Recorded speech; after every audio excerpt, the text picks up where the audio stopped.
All right, folks, Dave Chappelle has a new Netflix special. It's called The Closer. Well, not sitting well with a number of LGBT organizations. GLAAD and others, including the National Black Justice Coalition, they are calling for Netflix to remove the special, saying Dave continues to make homophobic and transphobic comments. Last night, he had a screening of his documentary at the Hollywood Bowl. I was in attendance. He made it perfectly clear. He said he's not concerned.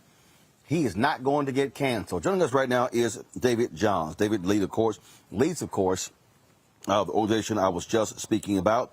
That is the preeminent black LGBT organization. So, David, glad to have you back on the show. So please explain to us, why should, from your perspective, Netflix remove this Dave Chappelle special?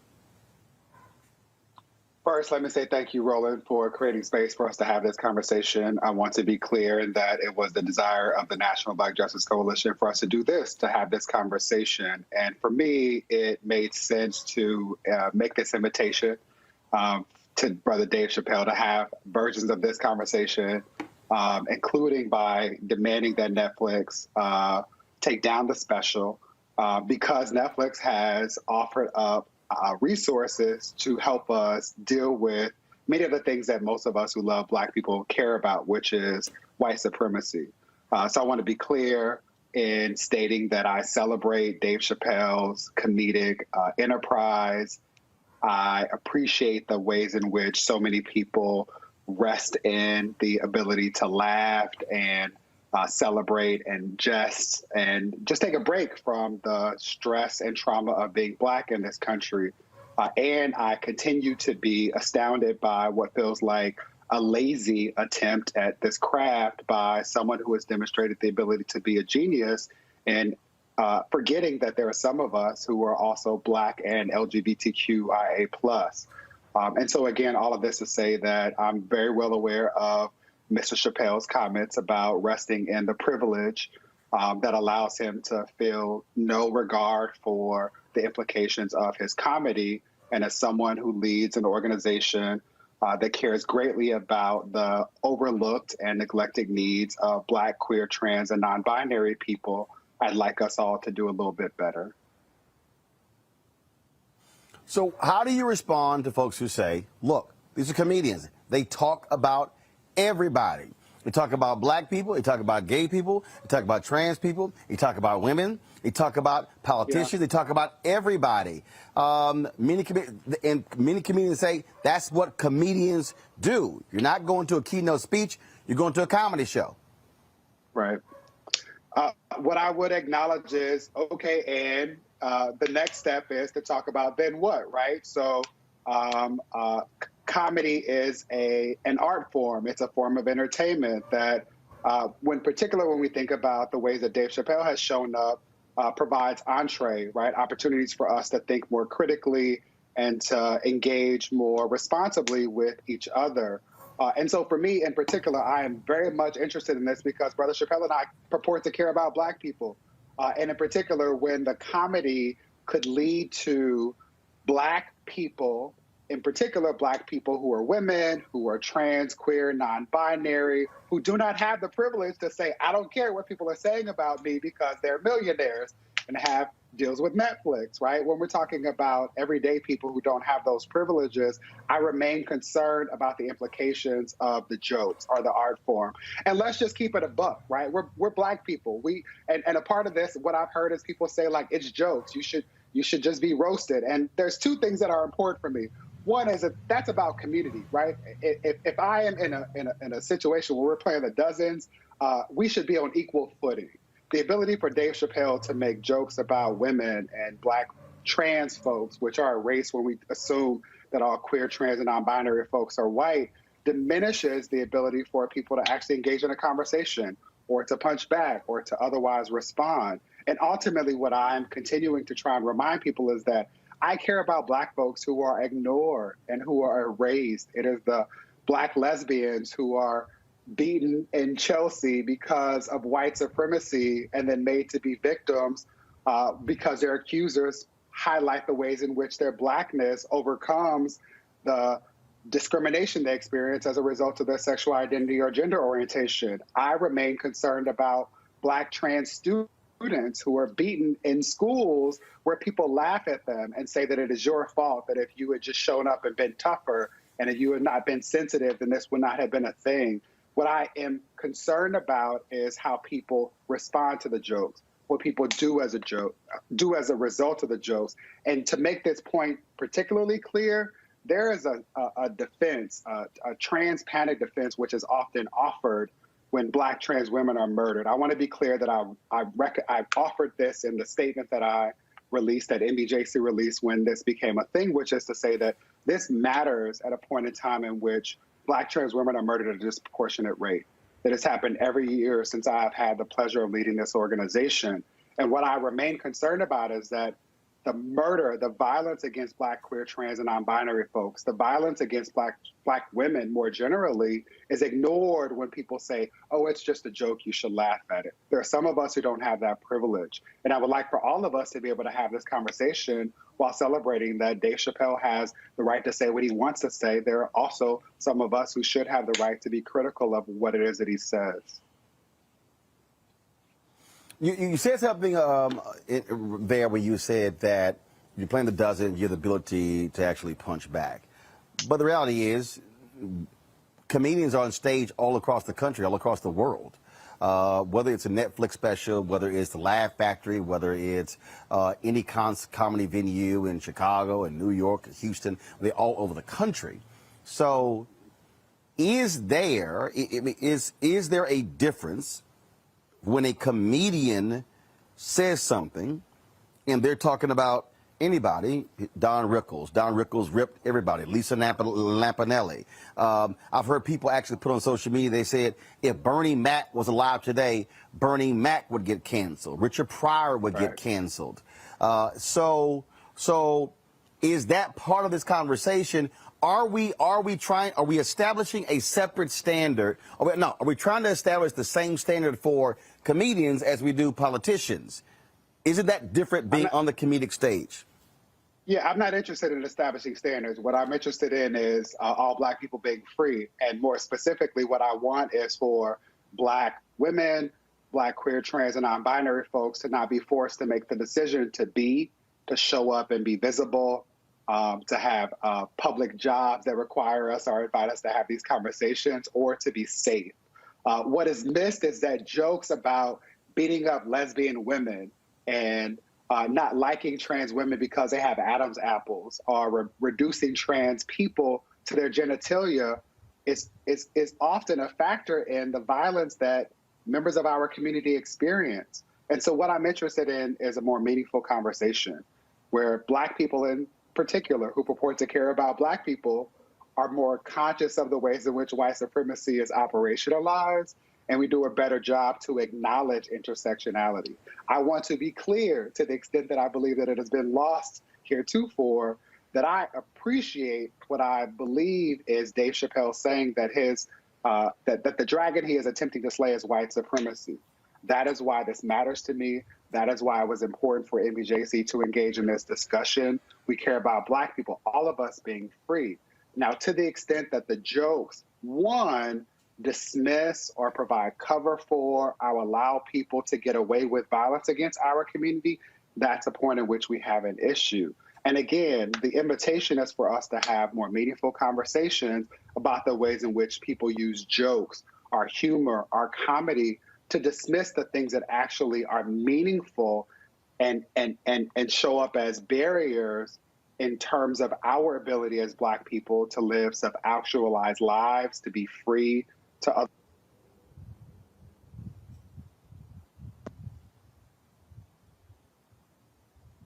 Questions from each one of my panelists. Let me lost David's audio. Y'all let me know when we actually have it back. So questions from each one of the panelists. First off, Tammy, your question for David Johns.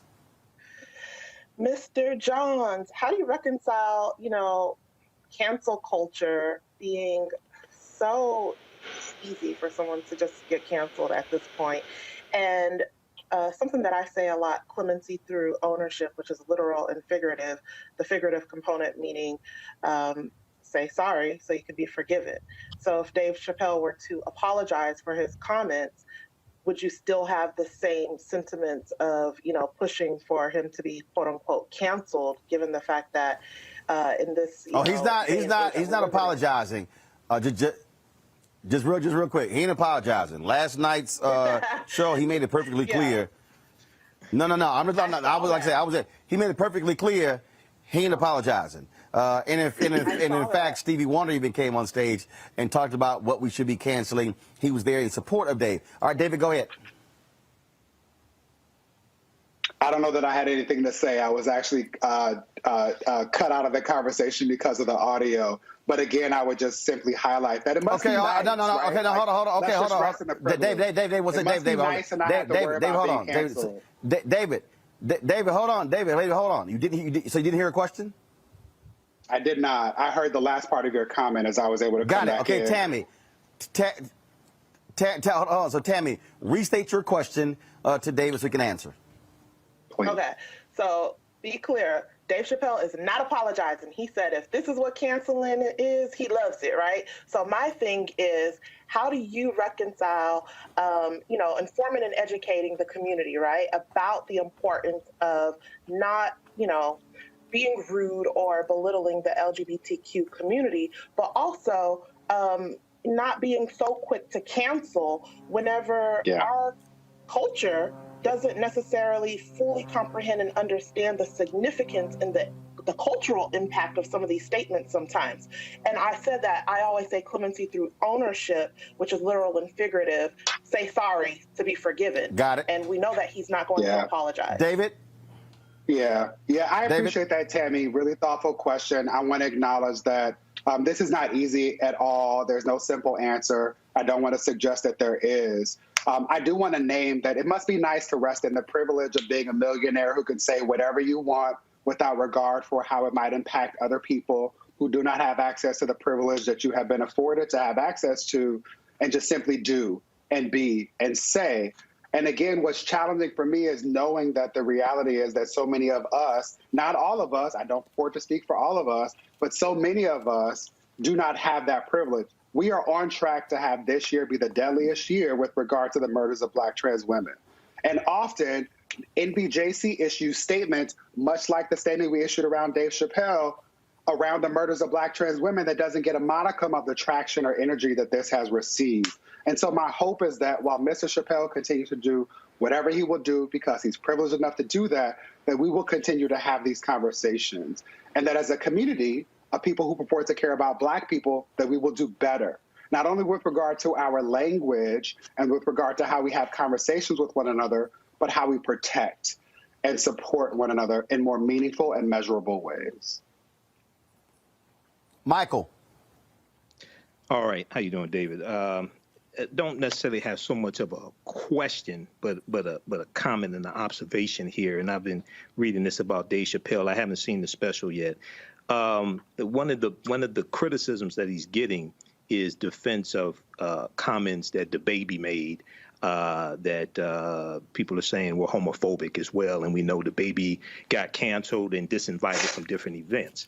And the concern that I have is that when African Americans are dehumanized, whether it's in music, whether it's in specials called the N-word, B's and things like this, the outrage doesn't take place to talk about removing that artwork that dehumanizes African Americans. But and very quickly here, so DaBaby got disinvited from different events and festivals for making homophobic remarks on stage that was not part of a song. It wasn't recorded, anything like that. But he got invited to the festivals after making songs that dehumanize Black people.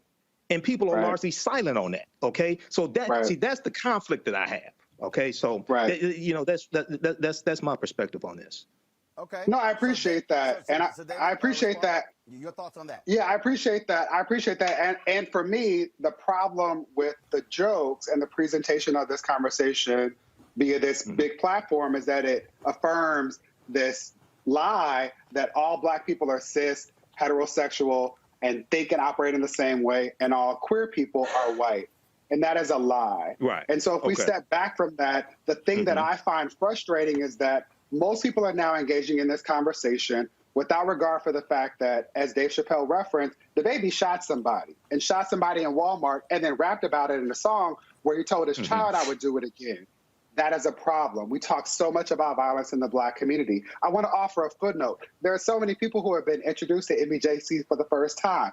Welcome to what we do. We're not new to this. We engage in similar conversations when we're talking about Tony McDade, the Black trans man who was murdered the same week that George Floyd was murdered by the Tallahassee Police Department. We show up and talk about and support Jasmine Koenig, a founder of this organization who has been in this space before, to talk about Ed Buck, a perpetrator of violence, systemic violence against Black, queer, and same-gender-loving men in particular. We show up and talk about this with regard to Nigel Shelby and Black students who are bullied and suspended. We agree in the space of wanting to ensure that all Black people can be free. For me, it's important to highlight for folks that don't have access to the information, who would never read a book about intersectionality, who don't know anything about Kimberly Crenshaw's groundbreaking essay mapping the intersections, to appreciate that as long as there have been Black people, there have been Black, queer, trans, and non-binary people. We have always been beautifully diverse. The issue with the special, and I encourage you to watch it, which is vexing for me in this space where I'm like, we shouldn't be continuing to talk about this, but it also provides us with opportunities to talk about this, is to simply say this. We agree. We're only having this conversation because Dave Chappelle says in the special, I care about Black people, and my issue is white supremacy. What is missed so often, particularly with regard to Mr. Chappelle's comedy, is that intersectionality is a thing. And there are Black, queer, trans, and non-binary, non-conforming people. And it is us, not white people. It is not white queer people. He talks about LGBTQ people as if they are white and talks about the movement that they are winning. It is them, white folks, who win, not us. When these jokes happen without this critical conversation, it is Black, queer, trans, and non-binary people who are victims of the kind of violence that he jokes about, who get beaten up because their Adam's apple is too large, or because their hands are too big, or because they do not show up in the ways that white people and the things that we all hold to this level of being the things that we should all do. When we are not able to achieve that, we are the victims of it. And that is the thing that I care most about. I also want to be clear that this is not about, to the extent that we can't cancel Dave Chappelle. Roland has made this apparently clear. He's been on Instagram with all of his friends. This is about us as Black folks who purport to care about Black folks doing better. Kelly. First and foremost, thank you, David, for coming on and speaking about this. I'm a huge fan of yours. I follow you on everything.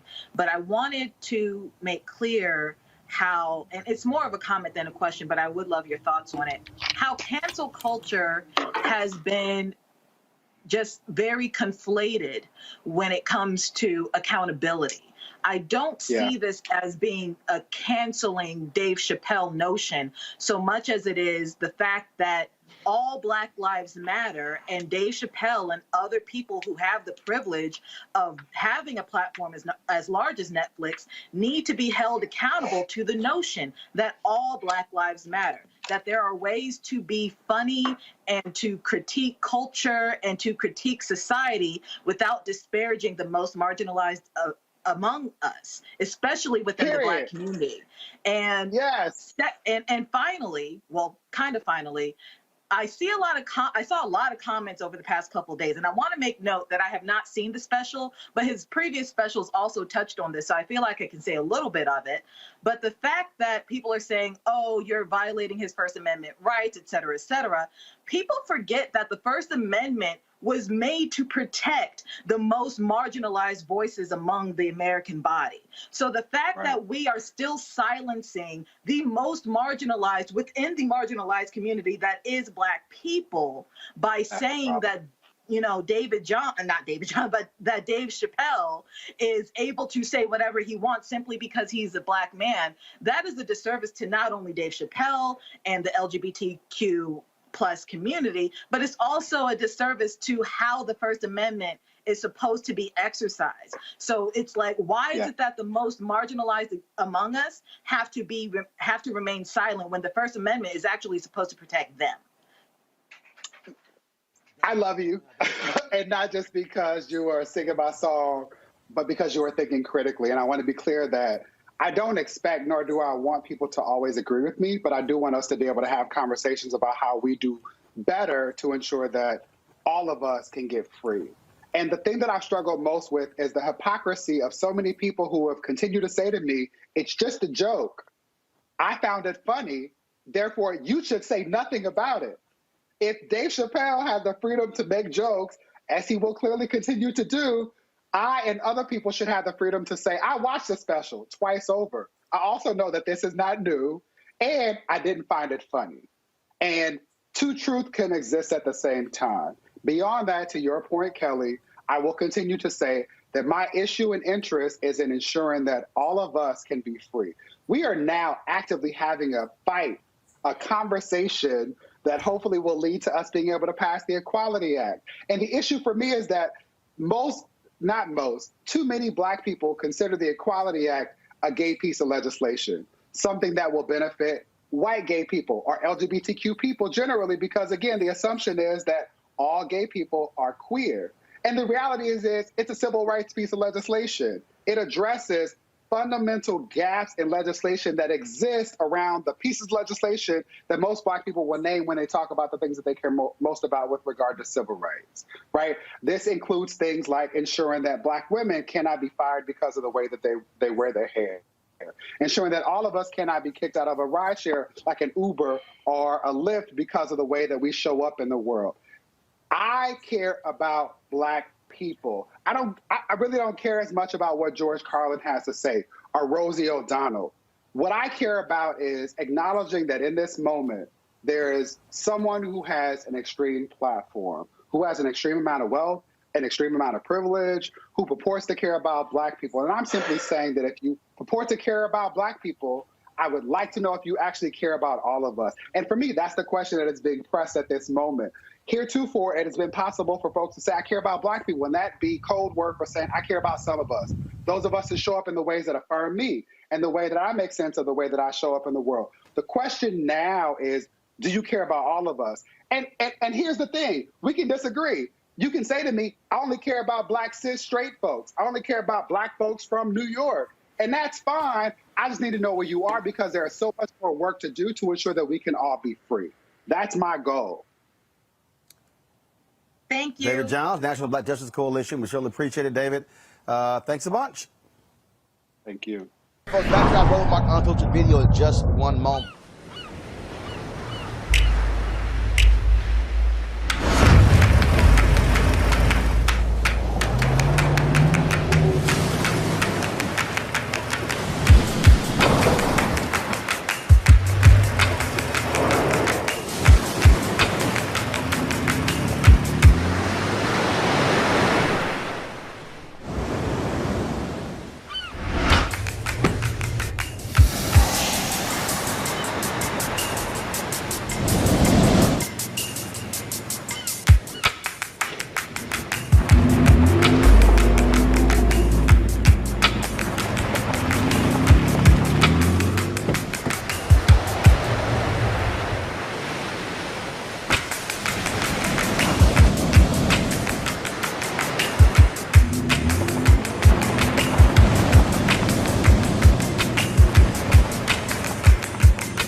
Time to be smart.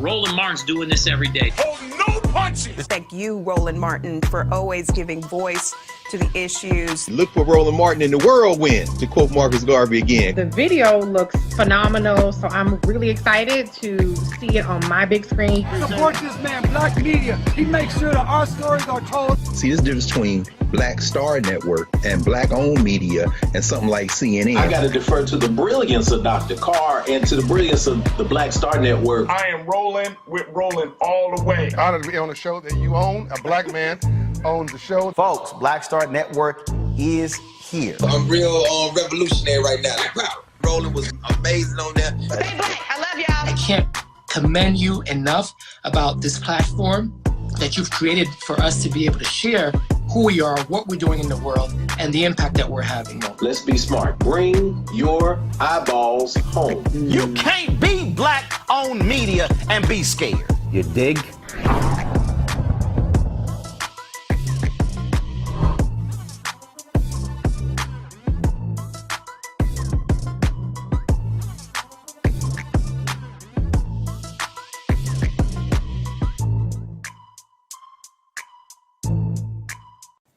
So yesterday, Dr. Cleo Monago sent me a text message asking me were we going to be weighing in on this Dave Chappelle issue. I said, sure. He joins us right now. Cleo, how you doing? I'm doing well, Mr. Martin. How are you? Man, where are you? You in the basement somewhere? I can barely see you. Yeah, can you see? I'm sorry about that. I'm in South America at a hotel because I'm presenting to the faculty of the University of San Buena Vista in Cali, and I didn't know I was going to be doing this, so I didn't bring lights and camera with me, so I'm doing the best I can do. All Can right. you see me at all, though? All right, it's all good. Yeah, we can see you. We can see you. Let's get right to it, Cleo. You wanted to weigh in on this issue. You sent me a text, a long text. I said, man, that's too much typing. Say that on TV. You heard the interview there with David. You've seen the stories. Folks saying, drop the special, get rid of the special. Dave Chappelle is wrong. He should not be making these comments. Your take. Okay, well, like you said, my message was long, so because this is a very dimensional issue. I appreciated some of what David said, which I think was provoked by the conversation here, because what he was talking about previously that I first saw was a part of what we're talking about as cancel culture, and for Netflix to cancel David Chappelle's The Closer. And I finally saw it. I mean, when I first heard about this controversy, I hadn't seen it yet. I finally saw it this morning. And my perspective after I saw it was definitely I don't support the show being canceled. One of the things that was said in your conversation with David is about the importance of us having conversations, and I've been saying that for a while, that we need to be having Black, acculturated and informed conversations about these issues. I think the reason that David Chappelle talks about LGBTQ and queer and all that as white, because white people are its foundation, white culture is how it's rolled out, and the people that lead it in this country that have the most power are particularly whites. Black people are marginalized by that community, and one of the things that David Chappelle talked about in one of his previous stand-ups was that reality. But what I want to focus on here is that I care about everybody, Black. I care about Black trans people and what's been happening among trans Black people. That 21 that was identified as murder. I care about the 9,013 Black people who were murdered at large, 8,469 Black men, 1,440 Black women, and the 21 trans people that we know about who have been murdered. They all matter to me. But what's being ignored, and frankly, I think the gay paradigm encourages the ignoring of Black contextual historical issues, is that David, regardless of his millions and et cetera, is someone who cares about Black people and Black life. And one of the things that he said at the very ending of his program was empathy should go both ways in terms of Black people and the LGBTQ white-led community, and toward Black people. There should be empathy both ways, and historically there has not been. And that community has been known to be marginalizing of Black issues, Black concerns, and it encourages Black people to go along with its agenda and its perspective instead of addressing contextual and cultural issues. And that's what comedian David Chappelle is trying to do. And I emphasize that he's a comedian because he's not a social scientist. He's not a behavioral health scientist. He's not a history major. He doesn't know the facts about the human story here. He probably does not know the issue of gender and gender nuance from an African perspective, because that's not his background. So he's an American citizen who's talking about what he sees. And what he sees, which is because he's not blind, is an LGBTQ community that's white-led and practices racism. For example, and there's tons of them. In California, when Ed Buck did what he did, The white gay community knew about it because it had been reported, and they didn't come up in arms against the murder of black men at Ed Buck's home.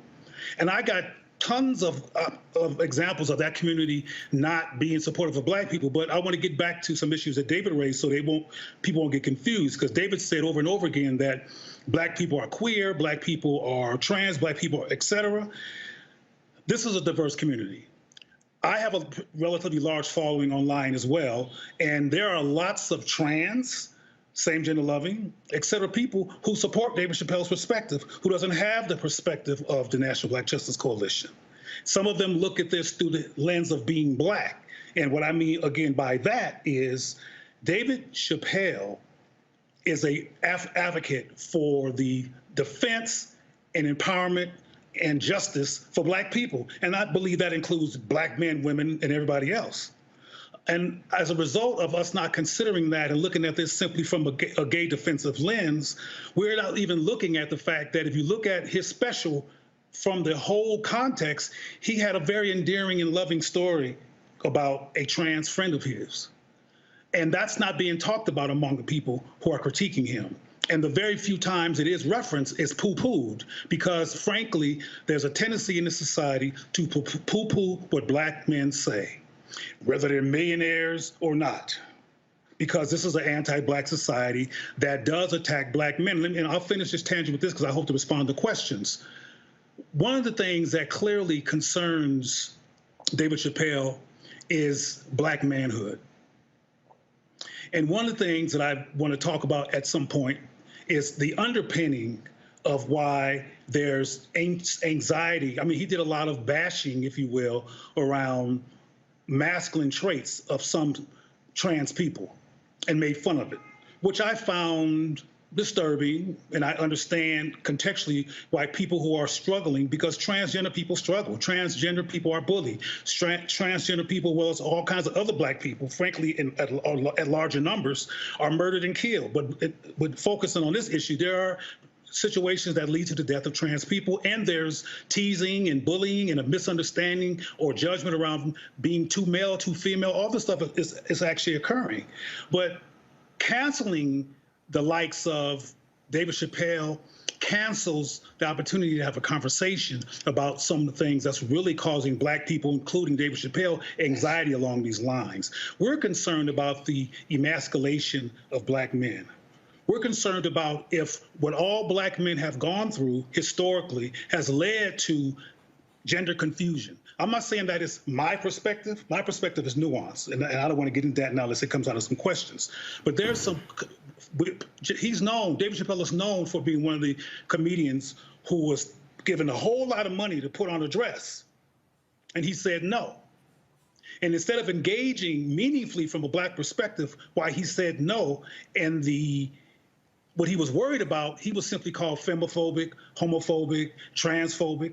And that's what the LGBT community does. Even when black people take on that paradigm, we don't engage black anxiety and perspective around these issues to be educated about what's really going on. And if we did talk about the anxiety among black people regarding the compromise of black men, the impact of police brutality, the impact of castration, whether it was physical or social, all of these attacks on black males, and now the particularly black and male cancel culture. This is causing a rise in black people, some anxiety that is not being engaged and unpacked. Instead, folks are calling people homophobic and transphobic and canceling them. And just like with the baby, as I said when I talked about that, instead of getting on the baby's case simply and marginalizing him or re-marginalizing him like this country tends to do to black men, we should have said, why did you say that? What inspired that perspective? What made you feel compelled at a concert that was not about homosexuality or sucking penises in the park? How did that come to mind for you, Jonathan? That's his real name. And the answer to that question, if he could actually bear them, would be very educational about what black people are going through, what black men are going through, what the anxiety is about this emasculation issue among black men, which is at the core of some of David Chappelle's anxieties in comedy. All right, got it. Questions now from panelists. Tammy, first. And folks, I need tight questions, tight answers. Tammy, you're first. Thank you, Roland. And thank you, Roland, for giving us all this platform.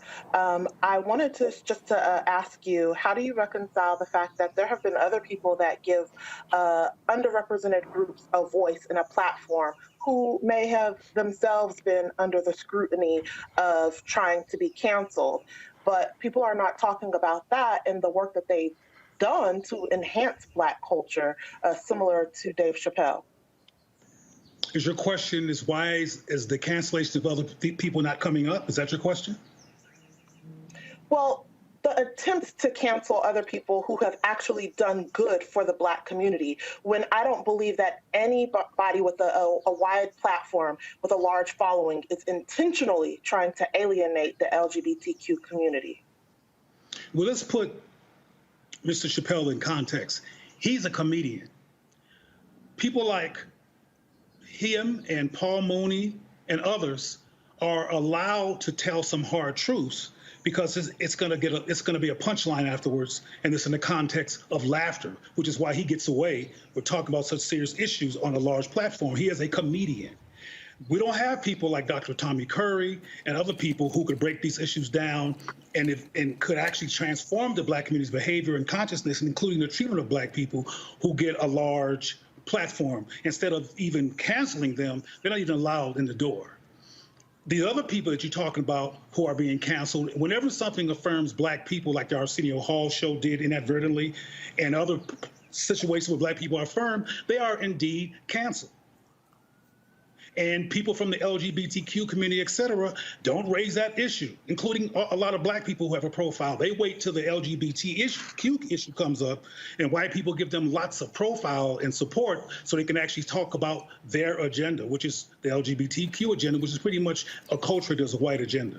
But I agree with you if I hear what you're saying, that there's an issue of Black people being canceled, period, and we should be concerned about that. But we should be more than concerned. We're relatively passive in the midst of our disrespect. The reason we're hearing so much about David Chappelle is because the force behind him is huge. It's called the white gay community, and they have a huge machine. So as someone said, I think Roland said earlier, this use of the N-word. We can add the B word. We can add all kinds of words that are insulting and divisive that he says that hurts Black people in particular, like the N-word, that gets no critique. There's nobody trying to cancel over that. Well, that's white supremacy behavior. It needs to be looked at as well. Thank you. Michael, your question. Cleo Monagos, Michael Imhotep. Yeah, that was me earlier talking about the N-word. So this is my critique here, and you can comment on this. With the baby being canceled, disinvited from festivals for talking 2 minutes, homophobic rant, but has songs dehumanizing Black people, he gets invited to the festivals.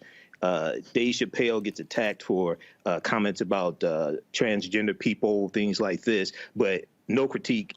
No comments about him using the N-word, things like this. Talk about how is it that Black people are the only ones who you can say anything you want to about, whereas anybody else, when you talk about them, you get out of pocket, their consequences and repercussions.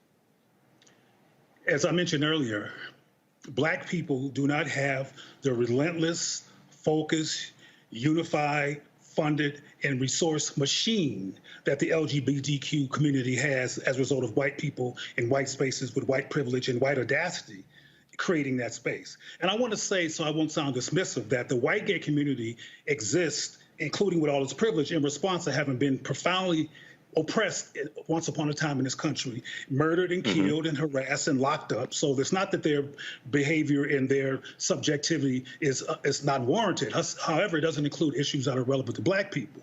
But the bottom line is we don't have the machine. White supremacy has created a lot of conflict, a lot of people on different sides, including the LGBTQ identify and the Black side, which is a bunch of Black folks who should be getting together to resolve our issues across our collective.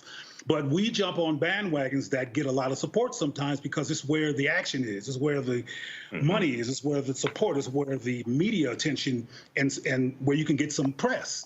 But that's what it is. When Black people unlearn internalized white supremacy and learn to value diverse Black voices and create a machine that actually will take no prisoners regarding what happens to diverse Black people and are consistent and build institutions with that intent, like GLAAD and HRC does for gay people, particularly white people, we will have the same benefits, but we don't have that.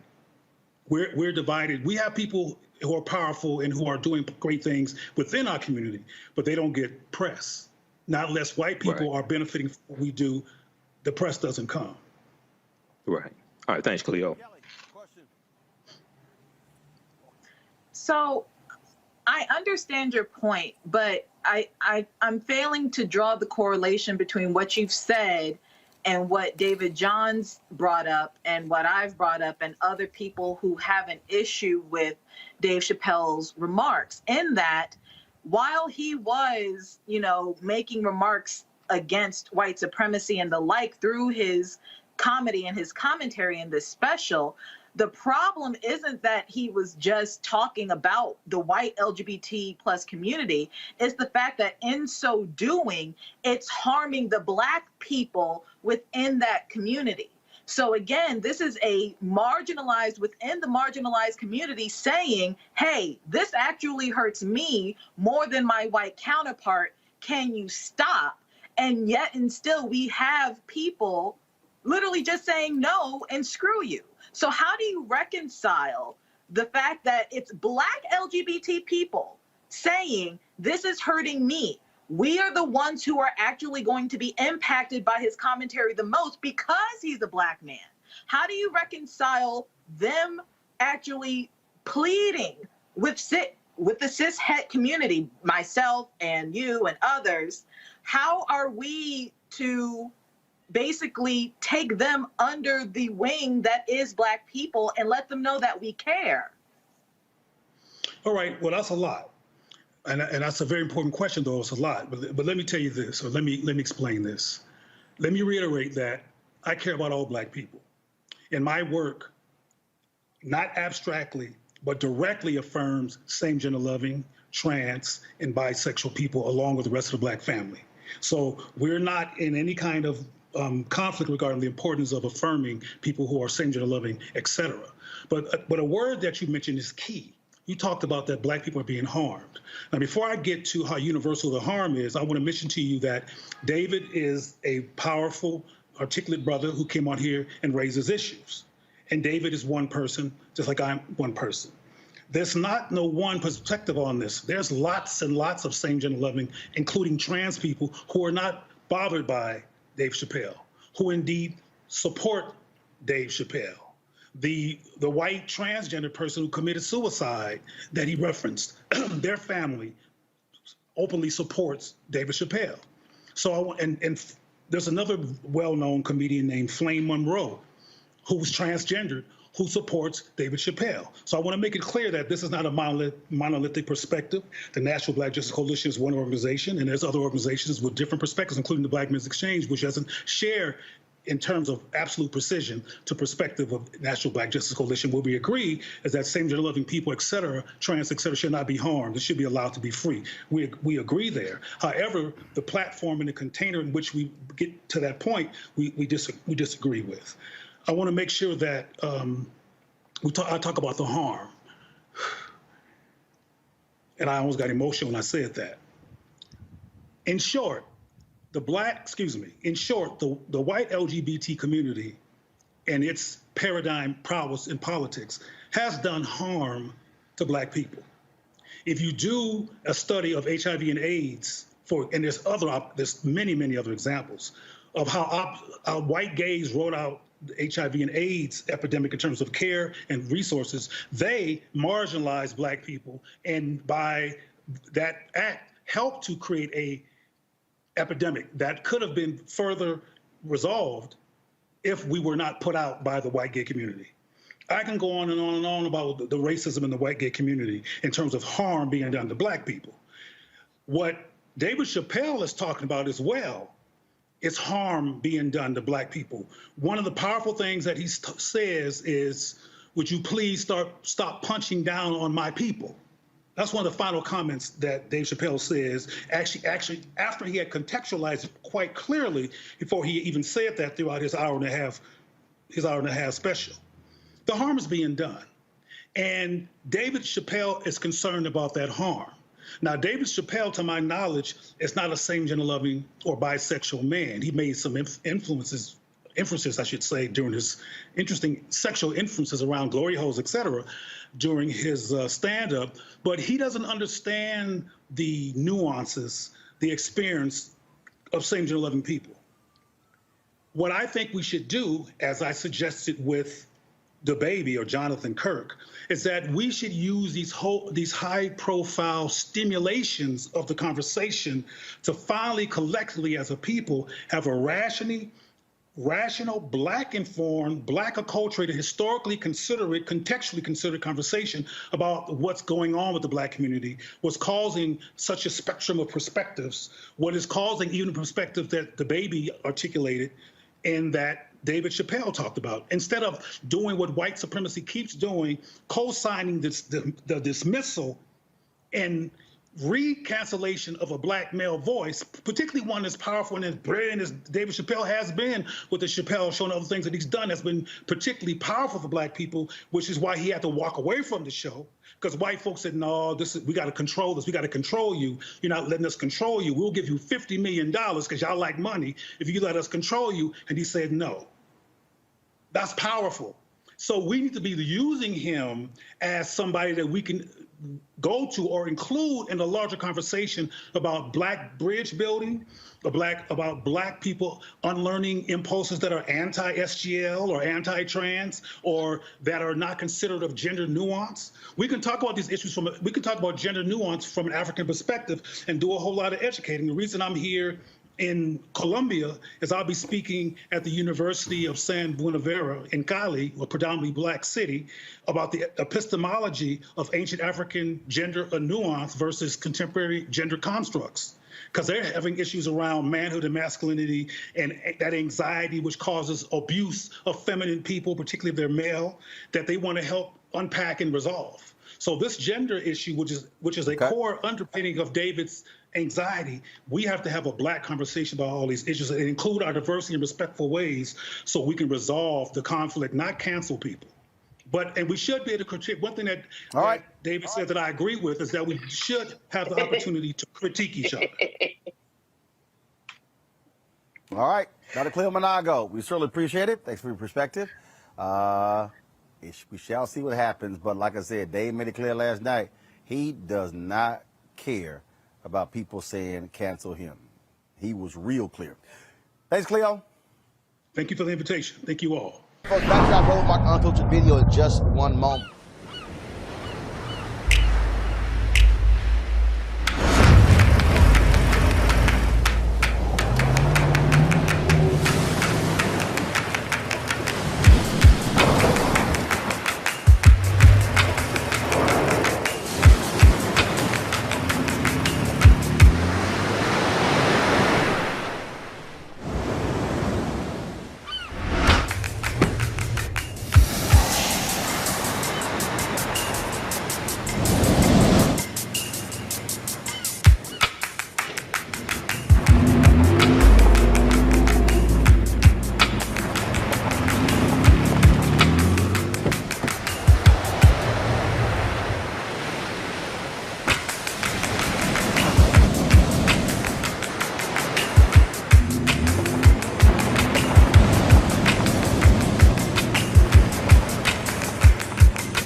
Time to be smart. Roland Martin's doing this every day. Oh, no punches! Thank you, Roland Martin, for always giving voice to the issues. Look for Roland Martin in the whirlwind, to quote Marcus Garvey again. The video looks phenomenal, so I'm really excited to see it on my big screen. Support this man, Black media. He makes sure that our stories are told. See, there's a difference between Black Star Network and Black-owned media and something like CNN. I got to defer to the brilliance of Dr. Carr and to the brilliance of the Black Star Network. I am rolling with Roland all the way. Honored to be on a show that you own. A Black man owns the show. Folks, Black Star Network is here. I'm real revolutionary right now. Like, wow, Roland was amazing on there. Stay Black. I love y'all. I can't commend you enough about this platform that you've created for us to be able to share who we are, what we're doing in the world, and the impact that we're having. Let's be smart. Bring your eyeballs home. You can't be black-owned media and be scared. You dig?